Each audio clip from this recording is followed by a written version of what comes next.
Hi friends, it's your art teacher, Miss Barnett, and in this week's lesson called Into the Wild, we've been talking about wild animals as well as the artist principle of design called emphasis.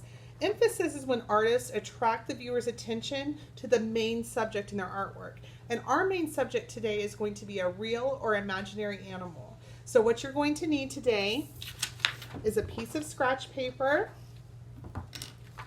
a large piece of paper for your final drawing, a pencil and eraser, and then you're probably going to want some reference books. I will have some from Miss Fiaschetti in the room, as well as some drawing books. So if you get stuck and you're like, well, I don't know how to draw that animal, I have lots and lots of how to draw books in the classroom that you can use.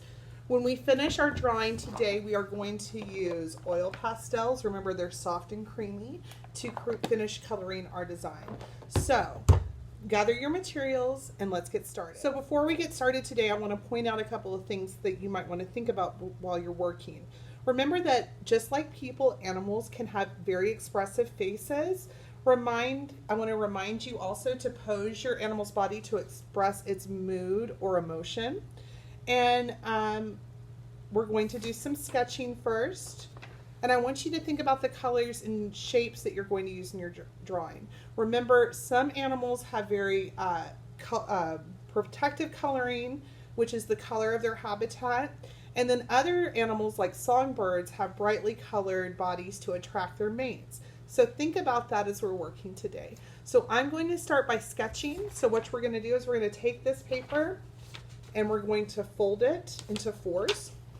Matching your corners, we'll do a hamburger fold and another hamburger fold. And I want you to sketch at least 4 different animals. So I'm going to get started with that and you can watch. Here we go.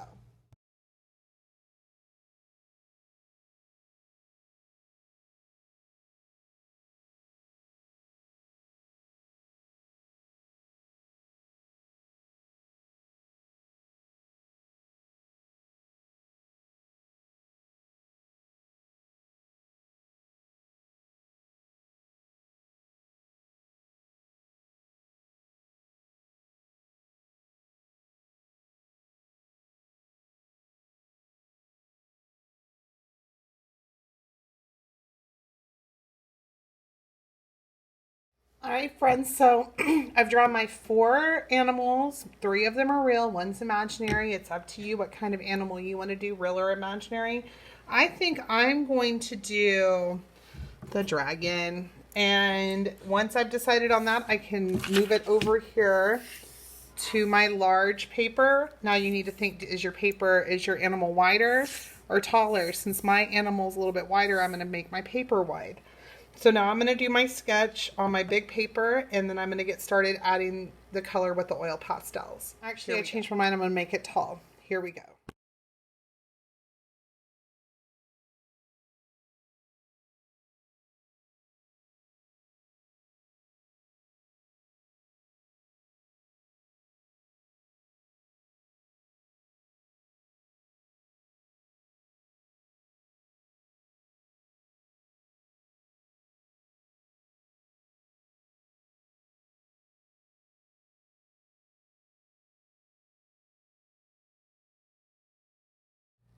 So now that I've finished my pencil drawing of my animal, I might want to create an environment or a habitat for them to live in.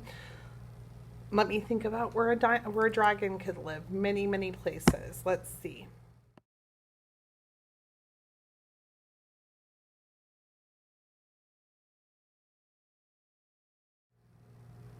All right, friends, now that I've drawn in my habitat, I'm going to use lots of different colors of oil pastels that I've got sectioned off by color, and I'm going to finish him out by filling him in.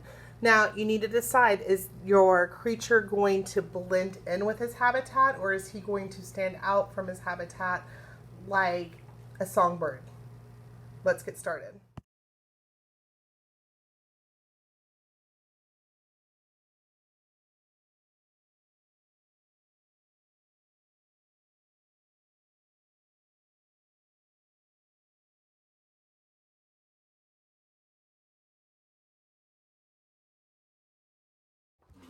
All right, friends, here's my completed in the wild picture. I did a picture of a dragon and a mountainous forest, a spooky forest. And I made him blend a little bit, but I used much different greens than what I used in the background for his body, so he popped a little bit more. I hope you have just as much fun with your imaginary or real animal in the wild creating emphasis, and I cannot wait to see what you do. Let's get started.